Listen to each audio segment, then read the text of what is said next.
الحمد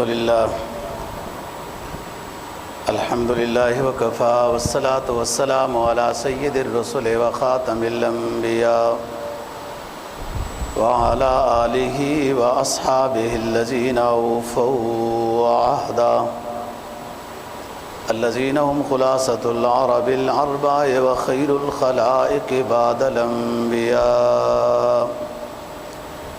أما بعد فأعوذ بالله من الشيطان الرجيم. بسم الله الرحمن الرحيم.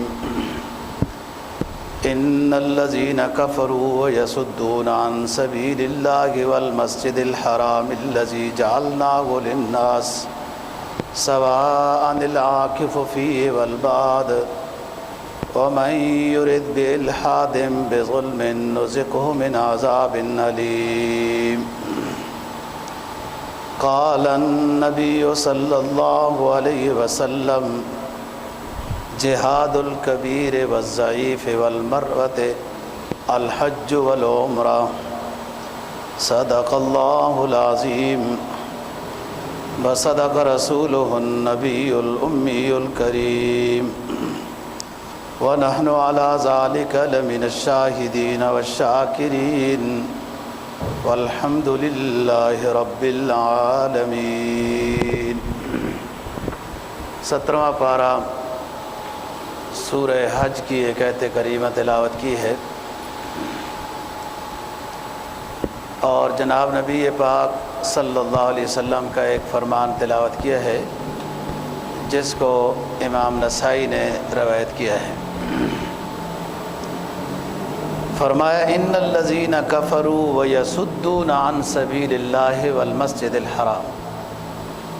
وہ کافر جو لوگوں کو اللہ کے راستے سے روکتے ہیں اور مسجد حرام میں آنے سے روکتے ہیں. وہ مسجد حرام الذی جعلناہ للناس سواء العاکف فیہ والباد. وہ مسجد حرام جو سب کے لیے یکساں ہے، خواہ وہ مکہ مکرمہ میں لوگ رہتے ہوں یا باہر سے دور دراز سے مسجد حرام میں پہنچ جاتے ہوں. وہ مسجد حرام سب کے لیے یکساں ہے، وہ کسی کی ملکیت نہیں ہے. سواء العاکف فیہ والباد. عاکف کہتے ہیں مقیمی کو، باد کہتے ہیں دور سے آنے والے کو. سواء العاکف فیہ والباد. ومن یرد فیہ بإلحاد بظلم. اور جو مسجد حرام میں گناہ کرے گا نذقہ من عذاب علیم، ہم اس کو دردناک عذاب دیں گے. جناب نبی پاک صلی اللہ علیہ وسلم کے فرمان کا مفہوم یہ ہے، آپ نے فرمایا کہ میری امت کے بوڑھے لوگوں کا جہاد، کمزور لوگوں کا جہاد، عورتوں کا جہاد وہ حج اور عمرہ ہے. یہ اگر حج عمرہ کر لیں گے تو ان کو حج بھی ادائیگی کا ثواب ملے گا اور جہاد کا بھی ثواب مل جائے گا. بعض دفعہ نبی پاک صلی اللہ علیہ وسلم سے یہ سوال بھی کیا گیا کہ حج کی بڑی فضیلت ہے، جہاد کی بڑی فضیلت ہے، تو عورتیں تو جہاد نہیں کر سکتی، گویا اس فضیلت سے وہ محروم ہیں.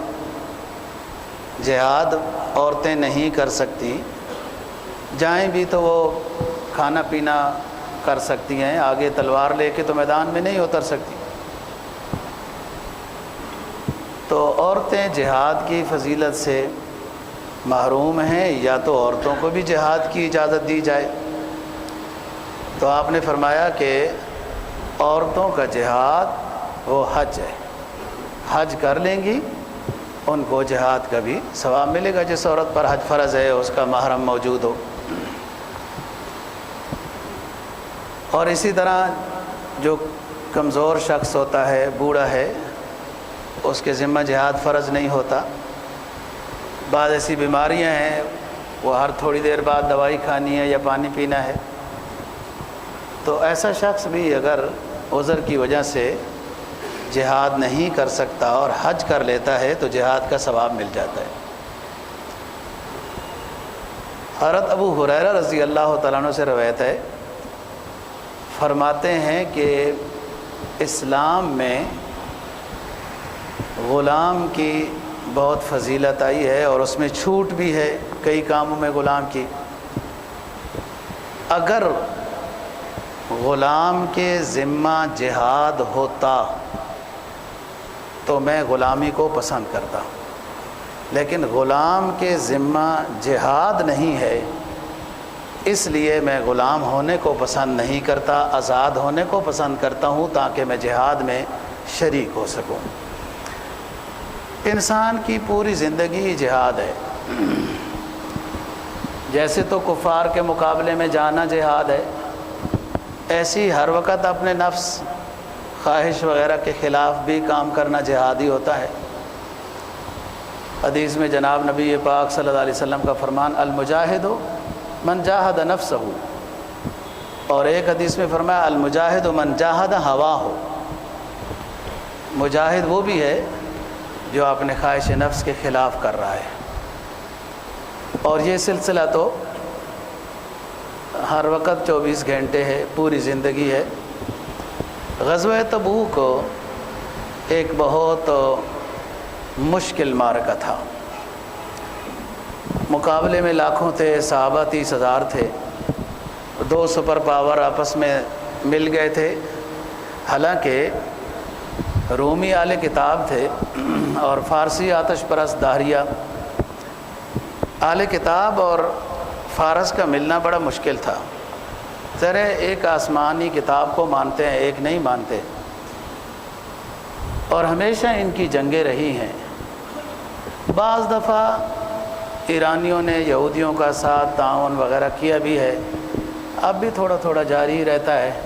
تو لیکن فارسیوں کا، آتش پرستوں کا اور رومیوں کا آپس میں نظریہ ایک نہیں ہے، اختلاف رہا ہے۔ لیکن تعجب کی بات یہ ہے کہ مسلمانوں کے خلاف یہ دونوں متفق ہو گئے، رومی بھی اور فارسی بھی۔ تبوک مقام پہ جو ہے آپ صلی اللہ علیہ وسلم مقابلے میں پہنچ آئے۔ یہی وہ غزوہ ہے جس میں آپ بہت ناراض ہوئے ان صحابہ سے جو اجازت کے بغیر مدینہ میں رہ گئے تھے، اور پورا مہینہ یہ پڑاؤ رہا ہے تبوک میں۔ سمجھنے کی بات ہے، یہ صحابہ کرام رضی اللہ عنہم 30,000 کے لگ بھگ ہیں اور مقابلے میں لاکھوں میں ہیں۔ اب دیکھیں نا، بندہ سمجھتا ہے کہ ہم کیسے جہاد کریں، دشمن بہت زیادہ ہے وغیرہ۔ دوسری بات، اس کو جیش العسرہ بھی کہتے ہیں، تنگی، یعنی حضرات صحابہ رضی اللہ عنہم بتاتے ہیں کہ درختوں کی جڑیں پتے کھانے کی بھی نوبت آئی ہے، لیکن جو حاضر تھے 30,000 کے لگ بھگ، کسی نے کوئی گلہ شکوہ نہیں کیا کہ اسلام کیسی چیز ہے جی، ہمیں تو بڑی مشقت میں ڈال دیا ہے، تو مشکل میں ڈال دیا ہے، تو ادھر تو کھانا بھی نہیں ہے، درختوں کے پتے بھی نہیں ملتے۔ ام حسبتم ان تدخلوا الجنۃ ولما یأتکم مثل الذین خلوا من قبلکم مستهم البأساء والضراء وزلزلوا حتی یقول الرسول والذین آمنوا معه متی نصر اللہ۔ کیا تم سمجھتے ہو مسلمانوں، تم نے کہہ دیا ہم مسلمان ہوئے اور یوں ہی تمہیں جنت میں داخل کر دیا جائے گا؟ نہیں نہیں نہیں نہیں، بہت کچھ آزمائش مجاہدے سے گزرنا ہوگا، اور یہ اتنے بڑے بڑے مجاہدے ہیں کہ حتیٰ یقول الرسول والذین آمنوا معه متی نصر اللہ، یہاں تک کہ ایک زمانے کے پیغمبر بھی اور ان کے ماننے والے بھی یہ کہہ بیٹھے کہ اللہ آزمائشوں کا زمانہ بہت ہو چکا ہے، اب اپنی مدد بھیج دے۔ تو ہر طرح کی آزمائشیں، اب کھانے پینے کو نہیں ہے، اور کوئی گلہ شکوہ حضرات صحابہ رضی اللہ تعالیٰ عنہ نے نہیں کیا کہ اس میں تو بڑی مشکلیں ہیں۔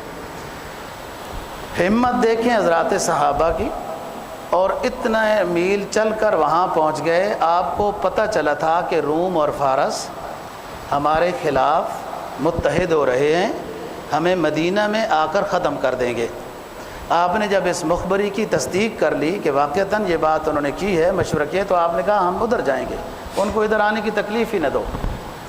یہ اسلام ہے، یہ غیرت ہے، اور یہی وہ پیغمبر ہے جس کا لقب رحمت للعالمین ہے۔ یہ مطلب نہیں ہے کہ آپ جو مرضی کرتے رہیں اور ادھر سے آپ کو یہ سبق ملتا رہے کہ رحمت للعالمین رحمت للعالمین۔ ہر پہلو کا مطلب اس کے لحاظ سے ہے رحمت للعالمین۔ ظلم سے نجات دلانا بھی تو رحمت ہی ہے نا، ایک ظالم کا ہاتھ پکڑنا بھی تو رحمت ہی ہے۔ آپ کا فرمان ہے کہ آپ ظالم کی بھی مدد کریں، مظلوم کی بھی مدد کریں۔ تو صحابہ نے پوچھا حضرت مظلوم کی مدد تو سمجھ میں آتی ہے، ظالم کی مدد کیسے کریں؟ تو آپ نے فرمایا ظالم کا ہاتھ پکڑ لو، ظالم کا ہاتھ پکڑ لو تو وہ ظلم سے رک جائے گا۔ یہ ظالم کی مدد ہے، اس کو گناہ سے بچا لیا نا جی۔ یہی امر بالمعروف اور نہی عن المنکر ہے کہ اچھائی کا حکم دینا ہے، برائی کوئی کر رہا ہو تو اپنی استطاعت کے مطابق اس کو روکنا ہے۔ محل استشہاد جو اس واقعے سے ہے وہ یہ کہ جنگ نہیں ہوئی، یہ عزم ہے نا، ارادے جن کے پختہ ہوں نظر جن کی خدا پہ ہو۔ اقبال مرحوم کہتا ہے نا، ارادے جن کے پختہ ہوں نظر جن کی خدا پہ ہو۔ اسلحے پر نہیں ہے، اپنے کھانے پینے ساز و سامان پر نہیں، خدا پر ہے۔ تلاطم خیز موجوں سے وہ گھبرایا نہیں کرتے، دشمن نہیں آیا مقابلے کے لیے۔ یہ 30,000 وہ لاکھوں میں ایک مہینہ نبی پاک صلی اللہ علیہ وسلم بما حضرات صحابہ رضی اللہ عنہ مقام تبوک پہ ٹھہرے۔ جب واپس آئے تو حضرات صحابہ بڑے خوش تھے، ظاہر خوشی کی بات ہے کہ دشمن بھی ڈر گیا، لڑائی کی نوبت بھی نہیں آئی اور آئندہ کے لیے وہ سر بھی نہیں اٹھائے گا، تو کامیاب ہو گئے اور خوش ہوئے۔ تو آپ کے جب کانوں تک یہ بات پہنچی تو آپ نے فرمایا رجعنا من الجہاد الاصغر الی الجہاد الاکبر، ہم چھوٹے جہاد سے کامیاب ہو کر واپس آئے۔ جو روم اور فارس کے خلاف تھا وہ جنگ کے لیے نہیں آئے، آتے تو بھی شکست کھاتے، ہم اس چھوٹے جہاد سے کامیاب ہو کر واپس آئے ہیں۔ واپس کدھر آئے ہیں؟ جہاد اکبر کی طرف، بڑے جہاد کی طرف۔ اور بڑا جہاد کیا ہے؟ انسان کا نفس۔ بڑا جہاد کیا ہے؟ خواہشات نفس۔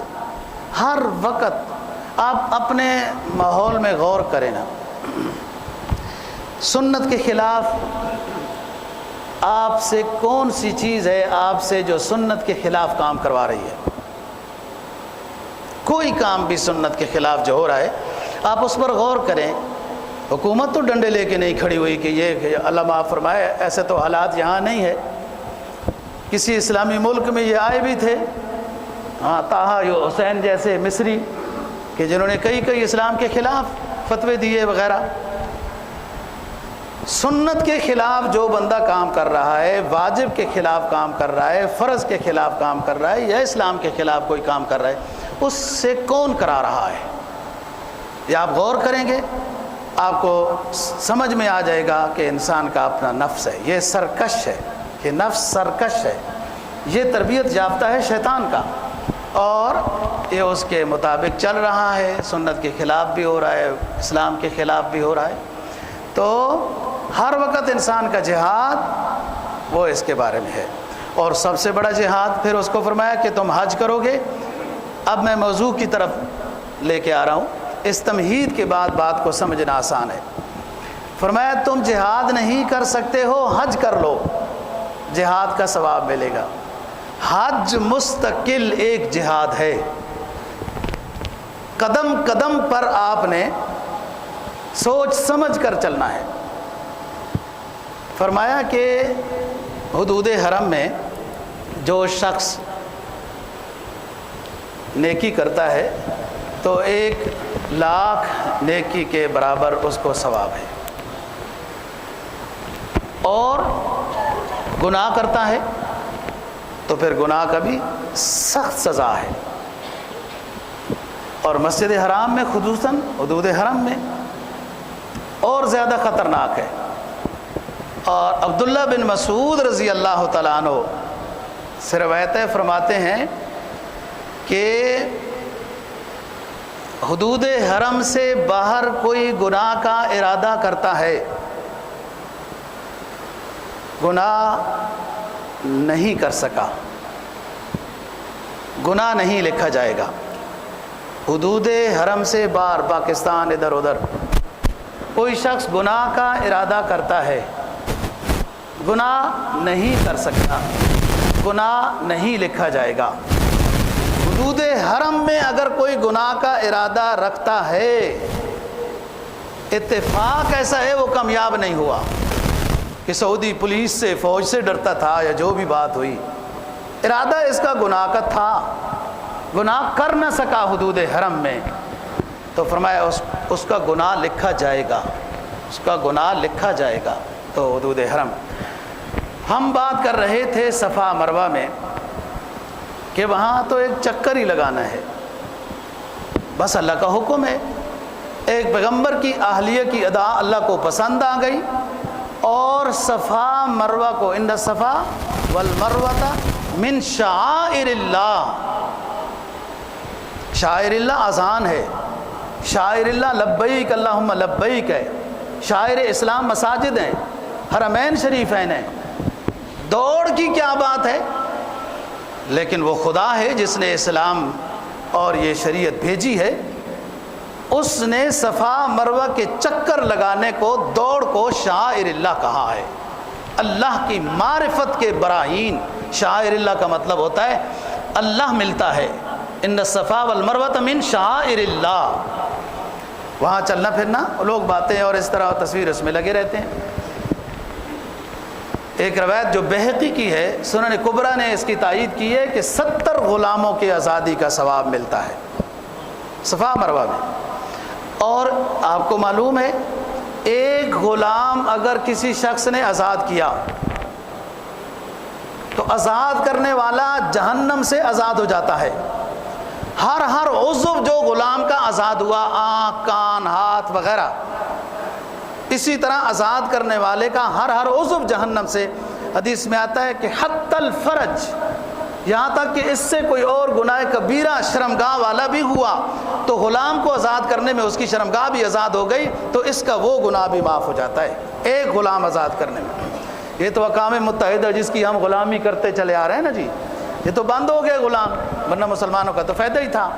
اسلام غلام بنانے نہیں آیا، اسلام غلام آزاد کرنے کا سبق دیتا ہے، درس دیتا ہے، فضیلت سناتا ہے۔ قرآن مجید پڑھ لیں، بہت سارے کفار کفارے ایسے ہیں، سزائیں، جرمانے، بہت سارے جرمانے ایسے ہیں کہ اسلام کہتا ہے غلام آزاد کر لو، جرمانہ ادا ہو جائے گا، ادھر انسانیت کا فائدہ سوچتا ہے اسلام۔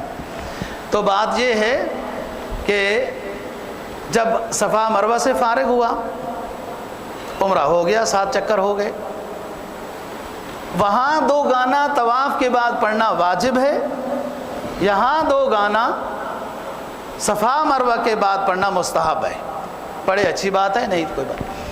بال منڈانا یہ فرض ہے، اگر نہیں منڈائے گا بکرا دینا ہوگا، جب تک نہیں منڈائے گا احرام کی پابندیوں میں رہے گا، جب تک بال۔ اب دیکھیں اس سے پہلے اگر بال کھینچا تو جرمانہ دینا ہوگا، ابھی صفا مروہ سے فارغ نہیں ہوا تو بال کھینچ لیا قصدن، جرمانہ دینا ہوگا۔ صفا مروہ سے فارغ ہونے کے بعد بال نہ مڈایا تو جرمانہ دینا ہوگا۔ یہ اسلام ہے، جس وفا میں وہ خوش نہ ہو وہ وفا ہی نہیں، جس جفا میں وہ خوش ہو وہ جفا ہی نہیں۔ جب وہ کہے کہ بال کھینچنا یہ گناہ ہے، جرمانہ دینا ہوگا، تو یہی اسلام ہے۔ اور جب شریعت کہے کہ اب بال منڈانا اسلام ہے، ہمارا حکم ہے، نہیں منڈائے گا تو جرمانہ بکرا دینا ہوگا۔ یہ عمرے سے فارغ ہو گیا، احرام کی پابندیوں سے فارغ ہو گیا، اور لوگ نہیں منڈاتے۔ میں نے پچھلے جمعے کی بات کی، کیا کہتے ہیں جی خوبصورتی خراب ہوتی ہے۔ وہ ہم جناب وزیر ہیں نا جی، اور وزیر کی تعریف لوگ تب کرتے ہیں جب اچھے کام کرو۔ مصنوعی بال سر پر رکھ لینے سے لوگ تعریف تو نہیں کرتے۔ لوگوں کی آپ کی خوبصورتی اور بدخوبصورتی سے کیا غرض ہے؟ تو سب سے دنیا میں اللہ نے جو پوری کائنات بنائی آدم علیہ السلام سے لے کر آخر تک، سب سے زیادہ دنیا میں خوبصورت حضرت نبی پاک صلی اللہ علیہ وسلم ہے۔ ہم امتی ہیں، نبی کا کام کیا ہے؟ احرام سے فارغ ہونے کے لیے وہ ہے حلق، اس طرح پھرانا، اور اسی میں آپ نے زلفیں تقسیم بھی کی ہیں، اور جو آپ کو ملتی ہیں کہیں کہیں شجرہ میں کہ فلانے کے پاس آپ صلی اللہ علیہ وسلم کے موئے مبارک ہیں، فلانے کے پاس، وہ ٹھیک بات ہے، انکار نہیں ہو سکتا کہ آپ نے بطور برکت کے حضرات صحابہ کو سر کے بال گنجا کرانے کے بعد تقسیم کیے ہیں، تو ملتے ہیں پھر ادھر ادھر۔ جب ہمارے پیغمبر نے حلق کرایا ہے، تو کہاں سے حسن یوسف لے کے آیا ہے؟ اچھا، یہ اکثر بادشاہ وغیرہ نہیں کرتے ہیں، پتہ نہیں ان کو تو کوئی سمجھاتا بھی نہیں ہے، مجھے نہیں معلوم کہ وہ بکرا دیتے ہیں یا نہیں، بات سمجھنے کی ہے۔ ایک ہے بال نہ مڈانا احرام سے فارغ ہونے کے لیے بکرا دینا، کیونکہ یہ بندہ مجرم ہے، اس نے سر گنجا نہیں کرایا، یہ عند اللہ مجرم ہے، اس کے جرم کا جرمانہ یہ ہے کہ یہ قربانی کی شرائط کے مطابق بکرا ذبح کرے، پہلے ذبح کرے، پھر اس کے بعد کپڑے پہن سکتا ہے، نہا سکتا ہے، بس ہو گیا، جرمانہ ادا ہو گیا۔ اب ادھر آئیں، حلق کرانے کے بارے میں آپ سمجھا رہے ہیں حضرات صحابہ رضی اللہ عنہم کو کہ جب بندہ عمرے سے فارغ ہوتا ہے تو اس طرح پھراتا ہے، اللہ تعالیٰ اس طرح پھرانے والوں پر رحم کرتا ہے۔ ایک صحابی عرض کرنے لگا، حضور کینچی کے ساتھ کوئی اگر ٹھیک کراتا ہے، تو آپ نے جواب میں پھر فرمایا اللہ پاک رحم کرتا ہے جو اس طرح پھراتا ہے۔ پھر صحابی پوچھتا ہے حضرت کوئی کینچی کے ساتھ چھوٹے کرائے تو پھر آپ نے فرمایا جو اس طرح پھراتا ہے اللہ اس پر رحم فرماتا ہے۔ پھر اس نے پوچھا حضرت کوئی کینچی سے کرے تو پھر آپ نے فرمایا پھر کینچی والوں پر بھی پھر اللہ رحم کرتا ہے، چوتھی مرتبہ۔ اب دو باتیں ہیں کہ نبی پاک صلی اللہ علیہ وسلم کا رجحان کس طرف ہے کہ حلق کرانا ہے عمرے سے فارغ ہونے کے بعد، اور سنت رسول صلی اللہ علیہ وسلم، سنت کہتے ہیں عمل کو نا، کہ نبی پاک صلی اللہ علیہ وسلم کا عمل کیا ہے، تو آپ نے خود اس طرح پھرایا ہے۔ اب سنیے، ہر بال کے بدلے میں ایک گناہ معاف ہوتا ہے اور ایک نیکی ملتی ہے، ایک درجہ بلند ہوتا ہے۔ اب سمجھنے بات، جو شخص عمرہ کرنے کے بعد اس طرح پھراتا ہے، یا چلو پھر کینچی بھی ہے، ایک ایک بال کے بدلے میں ایک ایک گناہ معاف ہوتا ہے۔ بال کوئی نہیں گن سکتا، لیکن آج کل کا ماحول ہے کیا پتہ گن سکتا ہو، سارا نظام خالی ہوتا ہے اوپر سے، آدھے گنجے ویسی ہوتے ہیں، آدھے سے تو گنجا اور کرانا ہوتا ہے، وہ پھر بھی اس کو جو گنجا ہو بھی گیا وہ اللہ کی طرف سے ہے نا جی، اس کو پھر بھی جہاں بال کی جگہ ہے اس کو اس طرح پھر بھی پھرانا ہے، اس کو اجر ملے گا، وہ اس طرح پھرا رہا ہے۔ ایک شخص آج عمرہ کر کے آیا، کل پھر عمرہ کرتا ہے، یا صبح عمرہ کرتا ہے، شام کو پھر عمرہ کرتا ہے، اس کے سر پر تو بال نہیں ہے، تو بھی اس نے اس طرح پھرانا ہے، اور اس کو جہاں جہاں بال ہوتا ہے، اب پھر نہیں بھی کوئی بات نہیں، بال ہر بال کے بدلے میں ایک گناہ معاف ہے اور ایک نیکی ملتی ہے، ایک درجہ بلند ہوتا ہے۔ یہ اس بندے کے لیے ہے جو حلق کرتا ہے۔ جو بندہ حلق نہیں کرتا، وہ بکرا دیتا ہے، اس کو ثواب نہیں ہے، صرف وہ جرمانہ دے کر وہ احرام سے حلال ہو گیا ہے۔ اب دونوں چیزیں سوچ لینی چاہیے۔ بال تو دوبارہ تازے اچھے ہوتے ہیں، اور اصل چیز سنت ہے، پھر اسلام کس چیز کا نام ہے؟ اپنی مرضی کر کے چلنا ہے تو پھر اسلام کے اختیار کرنے کا کیا مطلب ہوا ہے؟ میں آپ کو موٹی موٹی باتیں فضیلت کی جو حج کے لحاظ سے وہ بتا رہا ہوں، تربیت کی بات انشاءاللہ جب روانہ ہوں گے حاجی صاحبان تو بات کریں گے، اور اللہ تعالیٰ حکومت کو بھی کوئی اچھی سوچ نصیب فرمائے، جذبہ دے، ہمت دے، کو بہادری دے، کو ریٹ کم کریں۔ لوگ بہت سالوں سے ترس رہے ہیں، اور اتنا بڑا ریٹ رکھنا بھی پھر اچھا نہیں ہے، اور اس کو کاروبار نہیں سمجھنا چاہیے کہ جس نے اس کو کاروبار سمجھا ہے کبھی کامیاب نہیں ہوا، کبھی کامیاب نہیں ہوا۔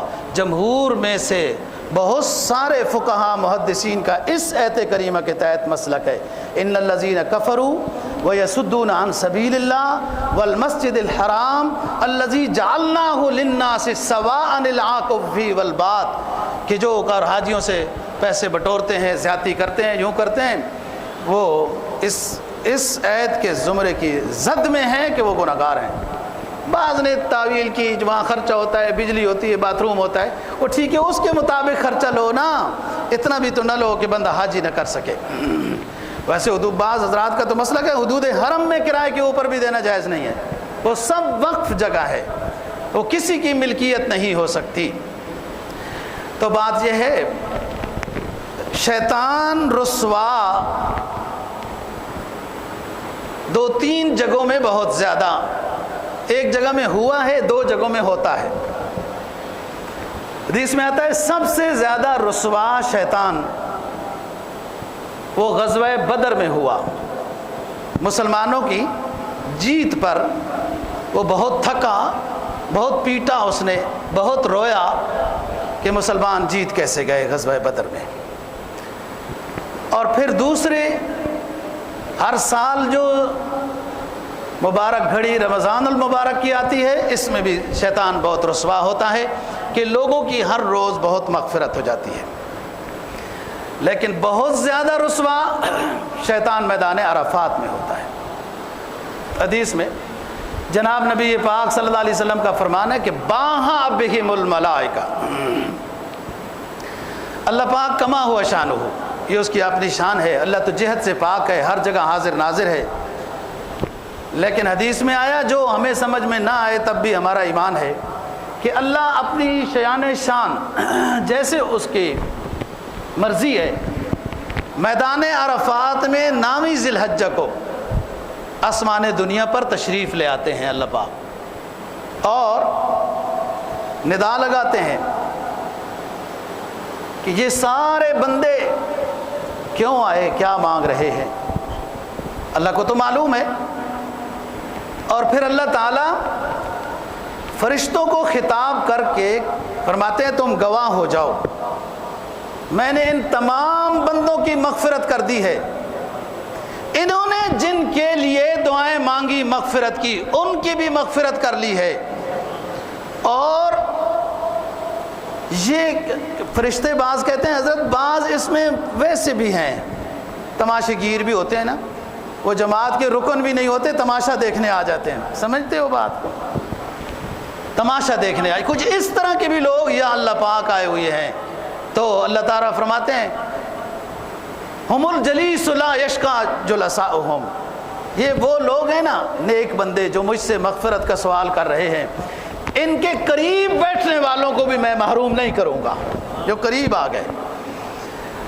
اور پھر فرماتے ہیں اللہ پاک کہ تم گواہ ہو جاؤ، یہ جو میدان عرفات میں لوگ حاجی جمع ہیں، یہ اگر دنیا کی ریت کے ذروں سے بھی زیادہ گناہ لے کے آئے ہیں، دنیا کے درختوں کے پتوں سے بھی زیادہ اگر گناہ لے کر آئے ہیں، بارش کے قطروں سے بھی زیادہ اگر گناہ لے کر آئے ہیں، تو تم گواہ ہو جاؤ میں نے سب کی مغفرت کر دی ہے۔ تو حدیث میں آتا ہے کہ اس ٹائم پر شیطان بہت رسوا ہوتا ہے، دوڑتا ہے، یوں ہوتا ہے کہ کیوں؟ اس لیے کہ جن کو میں پورا سال یا زندگی گناہ کراتا رہا، وہ اللہ کے فضل سے میدان عرفات میں پہنچ گئے، آج معافی مانگی اور ہم نے اللہ تعالیٰ نے معاف کر دیا ہے، میری ساری زندگی کی کمائی جو لوگوں کو تباہ کرنے میں، رسوا کرنے میں، گناہ گار کرنے میں مصروف ہو گئی، وہ ضائع ہو گئی۔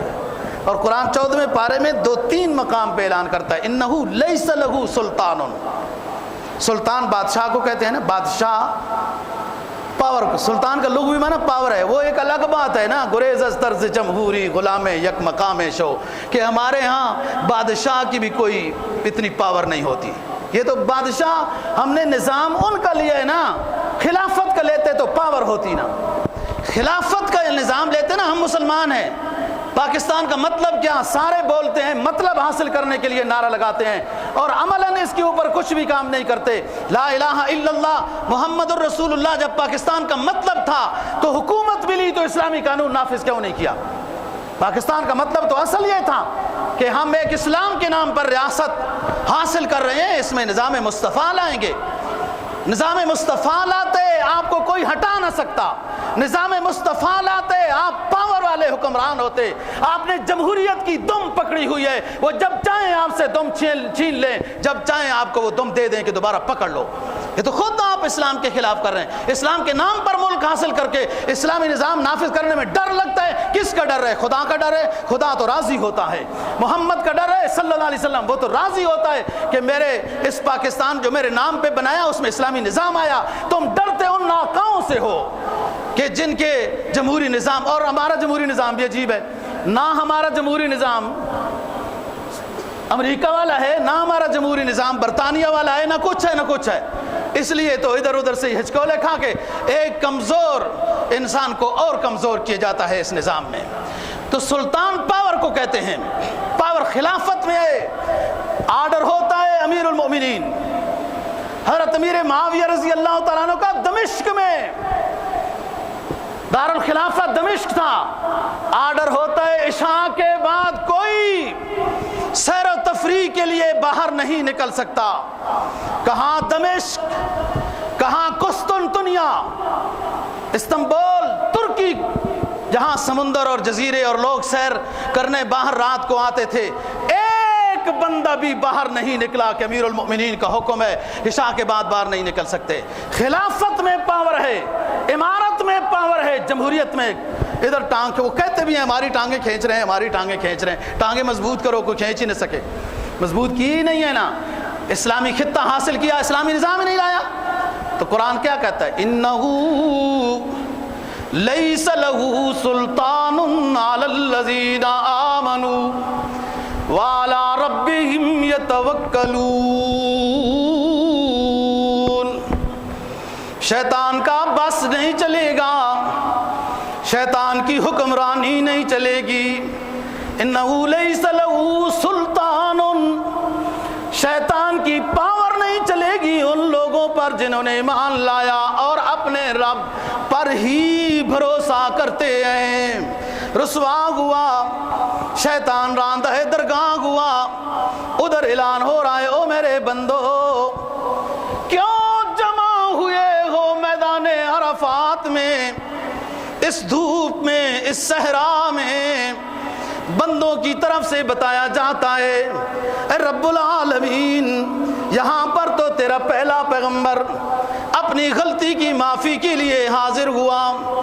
ہم دیکھتے ہیں تاریخ کے آئینے میں، قرآن و حدیث کی روشنی میں جب دیکھتے ہیں تو آدم علیہ السلام دنیا میں پھرتے پھرتے، ان کی بیگم حوا دنیا میں پھرتے پھرتے جب میدان عرفات میں جمع ہو جاتے ہیں، جبل الرحمہ کے قریب پہنچ جاتے ہیں اور اللہ سے اپنی غلطی کی مناجات میں محو ہو جاتے ہیں، ہاتھ بلند کرتے ہیں، ربنا ظلمنا انفسنا وَإِن لَّمْ تَغْفِرْ لَنَا وَتَرْحَمْنَا لَنَكُونَنَّ مِنَ الْخَاسِرِينَ۔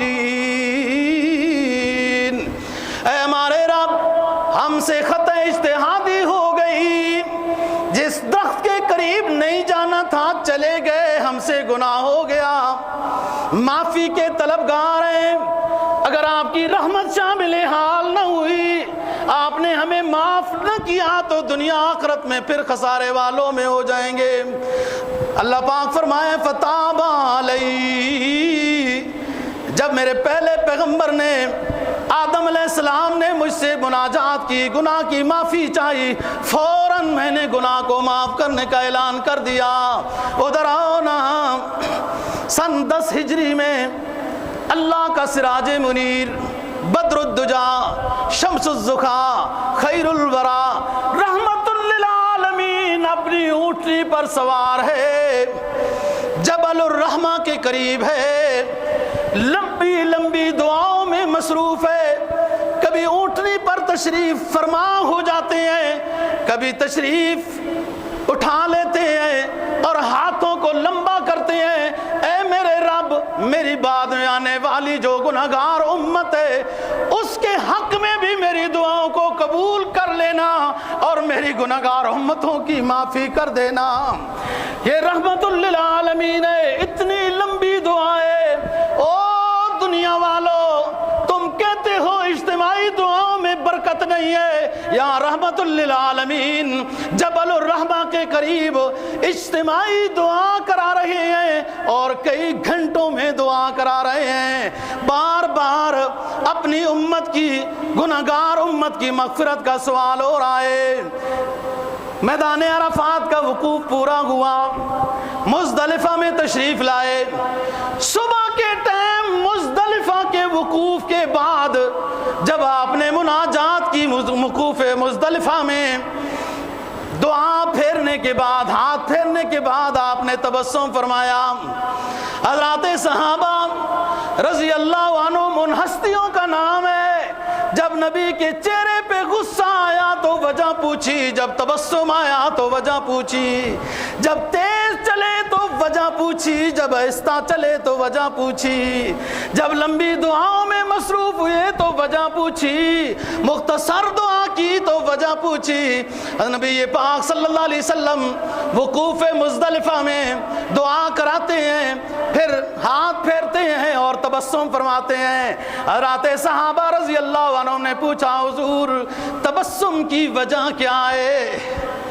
سنو لوگو، نبی پاک صلی اللہ علیہ وسلم کے امتی کہلانے والوں، اللہ مجھے بھی، آپ کو بھی، ہم سب کو صحیح معنی میں اپنے نبی پاک صلی اللہ علیہ وسلم کا عملاً امتی بنا دے۔ آپ نے فرمایا میرے صحابہ، میں نے اپنے قیامت تک آنے والے گناہگار امتیوں کے لیے اپنے رقبے سے مغفرت چاہی، اللہ نے میرے گناہگار امتیوں جو قیامت تک آئیں گے ان کی مغفرت کر دی، لیکن میدان عرفات میں ظالم امتی کی مغفرت کا اللہ پاک نے وعدہ نہیں کیا۔ جب میں نے وقوف مزدلفہ کیا، دوبارہ میں رب العالمین کی درگاہ میں مناجات میں مصروف ہو گیا اور اپنے ظالم امتیوں کے لیے بھی اللہ سے مغفرت کا سوال کیا۔ اللہ نے جبرائیل بھیج دیا کہ میرے محبوب کو بتا دیجئے اتنی لمبی التجا میں مصروف نہ ہو، آپ کے ظالم امتوں کو بھی ہم معاف کر دیں گے۔ یہ پیغمبر کا احسان ہے آپ کے اوپر، ہم پر، اور ہم نے اپنے پیغمبر کا کیا حق ادا کیا۔ تو بات ہم کر رہے ہیں دوستو حج سے متعلق، یہ قیمتی عبادت ہے، یہ قیمتی عبادت ہے، اور اس میں کوشش، دعا، یہ دونوں چیزیں ہیں۔ ایک بندہ صرف دعا کرتا ہے، اس کے لیے پیسے جمع نہیں کرتا، یہ ابھی صحیح سچا نہیں ہے۔ ہر وہ کام جو آپ کرنا چاہتے ہیں اس کے لیے جتنی آپ کی ماہانہ گنجائش ہو سکتی ہے، یومیہ کاروبار والے بھی رکھ سکتے ہیں، اس نیت سے رکھیں اور دعا کریں، پھر دیکھیں رب کی رحمت کیسے مدد آتی ہے۔ اللہ دین کی سمجھ اور عمل کی توفیق نصیب فرمائے۔ وآخر دعوانا